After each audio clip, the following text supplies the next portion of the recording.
One principle that I've learned is very important in coaching and training is the idea of do no harm. It means what it sounds like. Don't hurt the athletes that you're coaching. Where this becomes important is when you're trying to prescribe training or recovery strategies that are intentionally there to make the program more enjoyable or might just be better suited to the athlete. If you're going to make this deviation from the normal, then you need to make sure that you're not injuring them just so that you can have a bit more fun. So what's the process when applying this principle? Essentially, you need to look at whatever it is you're potentially going to put into your program or you're potentially going to do yourself, and you need to make sure that it doesn't have the potential to injure you. From there, if it can't hurt them, there's no reason not to do it. If it can potentially hurt them, then maybe we think a little bit more about it before putting it into the program.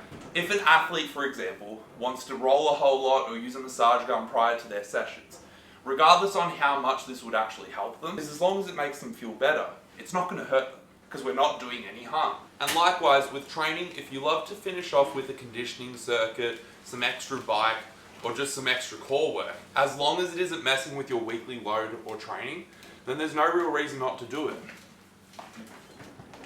So that's the idea of do no harm. We want to make sure that whatever we're putting into our program definitely doesn't injure the athlete, and then that way we can be a little bit more flexible with what we're doing. It's a minimum requirement before you do something.